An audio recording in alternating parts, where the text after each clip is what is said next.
Good morning students. देखिए, आज हम लोग सीखेंगे active voice to passive voice. Active voice से पैसिव वॉइस कैसे बनाया जाता है।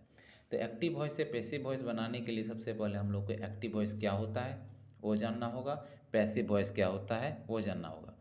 एक्टिव वॉइस में हमेशा याद रखिएगा कि सब्जेक्ट का वैल्यू दिया जाता है। सब्जेक्ट यानी डूअर, डूअर का वैल्यू दिया जाता है। पैसिव में हमेशा रिसीवर का वैल्यू दिया जाता है। एक एग्जांपल लेते हैं, पहले एक्टिव वॉइस का एक एग्जांपल लेते हैं। Ram it's a mango. तो राम एक आम खाता है। तो राम एक आम खाता है, राम क्या है, डूअर है, यानी सब्जेक्ट है, ये डूअर है। तो डूअर का हम लोग वैल्यू दे दिए, इसीलिए एक्टिव वॉइस में लिखे। इसमें इसकी प्रधानता हमेशा होती है। लेकिन पैसिव में क्या होता है, पैसिव में हमेशा होता है रिसीवर का वैल्यू, रिसीवर की प्रधानता दी जाती है। जैसे मान लीजिए कि बैंक लूटा गया, तो बैंक वॉज लूटेड। हमको पता नहीं कि बैंक लूटने वाला कौन था। तो जब हमको डूअर का पता नहीं होता है या डूअर को हम गौण रखते हैं, तब हम लोग रिसीवर को वैल्यू देते हैं। और जब रिसीवर का वैल्यू देते हैं तब हम लोग पैसिव वॉइस में यूज़ करते हैं। तो पैसिव वॉइस में ये आपका रिसीवर हो गया, यानी कि ऑब्जेक्ट जो है वो सब्जेक्ट बनकर यहाँ पे काम कर रहा है। तो रिसीवर का हम लोग वैल्यू दे दिए तो ये पैसिव हो गया। जब हम डूअर का वैल्यू दे देंगे तो वो एक्टिव होगा। अब एक्टिव से पैसिव आपको समझ में आ गया कि एक्टिव क्या है, पैसिव क्या है। अब एक्टिव से पैसिव बनाने के कुछ नियम्स हैं। उस नियम्स को लिखने से पहले हम लोग ये जान लें कि एक्टिव से पैसिव बनाने की क्या नियम है। सबसे पहले एक्टिव में क्या होता है कि सब्जेक्ट जो है मेरा ऑब्जेक्ट हो जाता है, ऑब्जेक्ट जो है सब्जेक्ट हो जाता है, पहला फार्मूला। दूसरा रूल है कि हमेशा पैसिव में V3 होता है, ठीक है। और तीसरा है कि एक्टिव में हमेशा, एक्टिव से पैसिव में हमेशा बी का कोई ना कोई फॉर्म लगता है। तो बी का कोई ना कोई फॉर्म लगता है, हम लोग देखेंगे कि कौन सा फॉर्म लगता है। देखिए, हम लोग क्या करते हैं, जैसे V1 में हो गया प्ले, V2 हो गया प्लेड, V3 हो गया प्लेड, V4 हो गया प्लेइंग, V5 हो गया प्लेज। उसी तरह से सिंग एक वर्ब है, सिंग मतलब गाना। तो सिंग का V1 हो गया सिंग, V2 हो गया सैंग, V3 हो जाता है संग, V4 हो जाता है सिंगिंग और V5 हो जाता है सिंग्स। उसी तरह से एक वर्ब है बी, बी का V1 होता है बी, V2 होता है वॉज, V3 होता है बीन, V4 होता है बीइंग और V5 होता है इज। अब वाज या वेयर कहाँ लगता है, सब्जेक्ट के अनुसार अलग अलग जगह लगता है। इज एम आर कहाँ लगता है, इज एम आर सब्जेक्ट के अनुसार अलग अलग लगता है। सिंगुलर सब्जेक्ट रहेगा तो वाज लगेगा, प्लूरल होगा तो वेयर लगेगा, ये पास्ट में।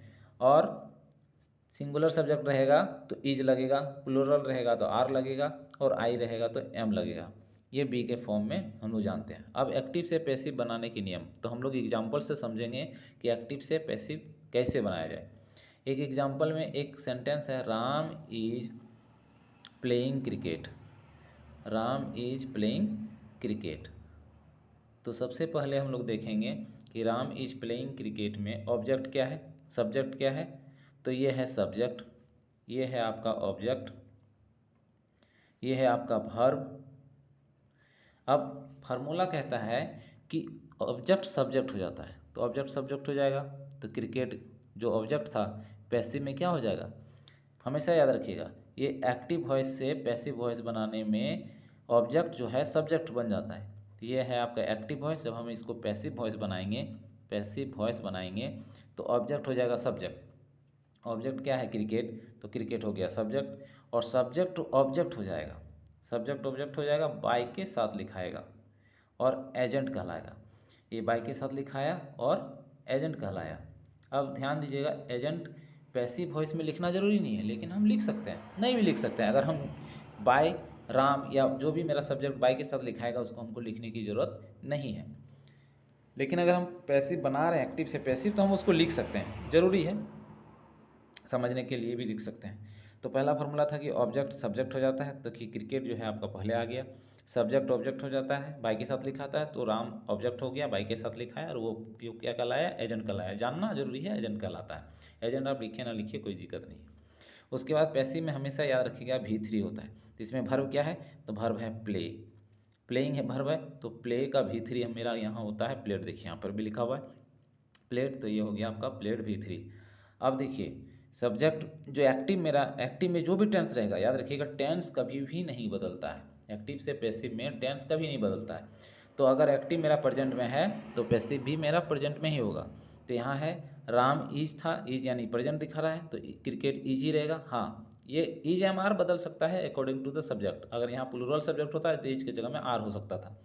तो क्रिकेट इज, और उसके बाद हो गया V3 आपका प्लेड, और इधर बाय हो गया एजेंट। अब देखिए याद रखिएगा पैसिव में बी जरूर लगता है। ये बी जो है ना हर पैसिव में लगता है। अब बी अकेला नहीं लगता है, इसका कोई फॉर्म लगता है। या तो बी लगेगा, या तो सेकंड फॉर्म वाज वेयर लगेगा, या तो थर्ड फॉर्म बीन लगेगा, या तो V4 बीइंग लगेगा, या फिर बी का पांचवा रूप इज एम आर में से कोई एक लगेगा। और हम कैसे जानेंगे कि बी का कौन सा फॉर्म किस सेंटेंस में लगेगा? तो याद रखिएगा जो मेरा वर्ब है एक्टिव में, उसका जो फॉर्म रहेगा वही बी का फॉर्म हम लोग लिखेंगे। जैसे एक्टिव में मेरा कौन सा फॉर्म है, प्लेइंग कौन सा फॉर्म है, V4 का फॉर्म लगा हुआ है, तो पैसिव में मेरा बी का भी फॉर्म ही लगेगा, बी का V4 फॉर्म ही लगेगा। बी का V4 क्या है, बीइंग है, तो हम यहाँ लगाएंगे बीइंग। ये हो गया। अगर यहाँ पर कुछ और होता है, एक दो एग्जाम्पल हम लोग और लेते हैं, तो ये मेरा पैसिव हो गया। दूसरा एग्जाम्पल लेते हैं। देखिए दूसरा एग्जाम्पल आपका हो गया Ramesh has created a new file. तो Ramesh created a new file, ये जो है आपका एक्टिव वॉइस में। जब हम इसका पैसिव बनाएंगे तो याद रखिएगा ऑब्जेक्ट सब्जेक्ट हो जाता है, जैसा कि फार्मूला में था। तो ऑब्जेक्ट मेरा सब्जेक्ट हो जाएगा ए न्यू फाइल। ये मेरा सब्जेक्ट था, सॉरी ऑब्जेक्ट था, तो ऑब्जेक्ट ये सब्जेक्ट हो गया। अब सब्जेक्ट ऑब्जेक्ट हो जाएगा, बाय के साथ लिखाएगा एजेंट कहलाएगा। तो बाय के साथ लिखाएगा रमेश जो है ये सब्जेक्ट है, ये बाय के साथ लिखाएगा और ये पूरा एजेंट हो जाएगा। हम लिखना जरूरी नहीं समझते बार बार एजेंट, तो आप समझ लीजिए कि ये बाय रमेश जो है वो एजेंट है। उसके बाद पैसिव में हमेशा V3 लगता है। तो भैया पैसिव क्रिएट हो, क्रिएटेड हो, या जो भी हो आपको पकड़ना पड़ेगा। तो यहाँ क्रिएटेड क्या है, ये V2 भी है V3 भी है, तो हम लोग क्रिएटेड ही लिखेंगे क्योंकि ये V3 होता है। हालांकि इस सेंटेंस में V3 है लेकिन V2 भी क्रिएटेड ही होता है, तो V3 हम लोग लिख दिए। अब याद रखिएगा यहाँ सब्जेक्ट देखना होगा कि सिंगुलर है कि प्लूरल है। अगर सिंगुलर है तो जो मेरा सिंगुलर वर्ब एक्टिव में है वही लिखेंगे, नहीं तो फिर उसका प्लूरल फॉर्म लिखेंगे। तो यहाँ सिंगुलर फॉर्म हैज है, यहाँ न्यू फाइल जो है ये भी सिंगुलर है, और रमेश भी सिंगुलर था, तो यहाँ हैज ही लिखेंगे। हैज है तो हैज ही लिखेंगे। उसके बाद यहाँ पर बी का एक फॉर्म लिखेंगे, बी का कोई भी फॉर्म यहाँ पे लिखेंगे, क्योंकि हर पैसिव में बी का कोई ना कोई फॉर्म होता है। तो बी का फॉर्म क्या लिखेंगे, कैसे हम लोग जानेंगे कौन सा फॉर्म हम लोग बी का लिखेंगे? तो सबसे पहले देख लीजिए कि यहाँ ये जो मेरा एक्टिव सेंटेंस था उसमें वर्ब का कौन सा फॉर्म है।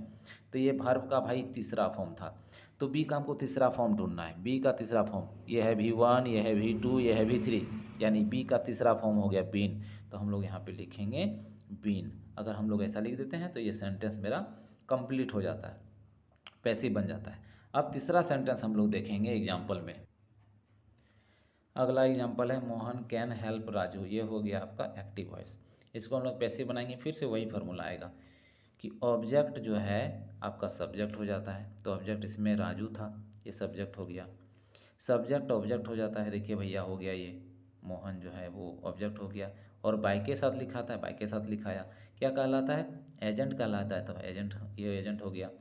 अब किसी भी पैसिव में हम लोग हमेशा V3 लगाते हैं। तो ये हेल्प है V1 और हम लोग पैसिव में लगाएंगे V3, तो हेल्प का V3 हो जाएगा, ईडी लग के हेल्प्ड हो जाएगा। ठीक है। अब देखिए जो मेरा एक्टिव था, एक्टिव में ऑक्सिलरी वर्ब क्या था, कैन था भाई।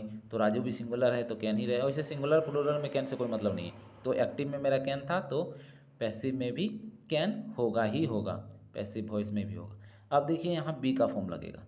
अब बी का फॉर्म कौन सा लगेगा, कैसे जानेंगे हम? तो एक्टिव सेंटेंस को देखिए, एक्टिव सेंटेंस में वर्ब जो है मेरा, ये वर्ब जो है वो कौन सा फॉर्म में है? तो वर्ब हमेशा इसमें कैन के साथ V1 होता है, वो तो पता है। तो यहाँ पे वर्ब हमेशा कैन के साथ V1 होता है और ये V1 फॉर्म ही है। तो हम लोग बी फॉर्म का, यानी बी जो मेरा वर्ब है उस बी वर्ब का V1 लिखेंगे। तो बी वर्ब का V1 क्या होता है, बी ही होता है, तो हम लोग बी लिखेंगे। यानी इसका पैसिव होगा Raju can be help by Mohan. देखिए ऑब्जेक्ट सब्जेक्ट बन गया राजू, मोहन जो है सब्जेक्ट था ऑब्जेक्ट बन गया, बाय के साथ लिखाया, एजेंट का लाया। किसी भी पैसिव में V3 होता है, तो हेल्प जो है V3 हो गया, हेल्प्ड हो गया। उसके बाद कैन था मेरा एक्टिव में, पैसिव में भी कैन रहा। फिर आपका V1 हो था एक्टिव में, तो हम लोग V1 लिखेंगे बी का फॉर्म में। तो बी का फॉर्म V1 में बी ही होता है, इसलिए बी ही लिख दिए। हो गया। एक एग्जाम्पल हम लोग और सीखेंगे, उसके बाद हम लोग इसको नेक्स्ट डे के लिए पोस्टपोन करेंगे। देखिए एक एग्जाम्पल है, दे वेयर राइटिंग ए लेटर, ये एक्टिव वॉइस में इसको पैसिव बनाएंगे। फार्मूला वही है, ऑब्जेक्ट को सब्जेक्ट बनाएंगे, तो ए लेटर जो हो गया मेरा ऑब्जेक्ट था, सब्जेक्ट हो गया। सब्जेक्ट को ऑब्जेक्ट बनाएंगे तो बाय देम हो जाएगा, क्या कहलाएगा भाई, तो एजेंट कहलाएगा, एजेंट हो गया। किसी भी पैसिव वॉइस में हम लोग V3 लिखते हैं तो V3 लिखेंगे, राइट का V3 रिटर्न होता है तो रिटर्न लिख देंगे। उसके बाद यहाँ वाज या वेयर जो भी रहेगा हम लोग देखेंगे, सब्जेक्ट अनुसार लिखेंगे। तो मेरा एक्टिव में क्या है, वेयर है, तो पैसिव में मेरा यहाँ पे ए लेटर है तो सिंगुलर इसका फॉर्म हो जाएगा, यानी वेयर का सिंगुलर फॉर्म हो जाएगा वॉस।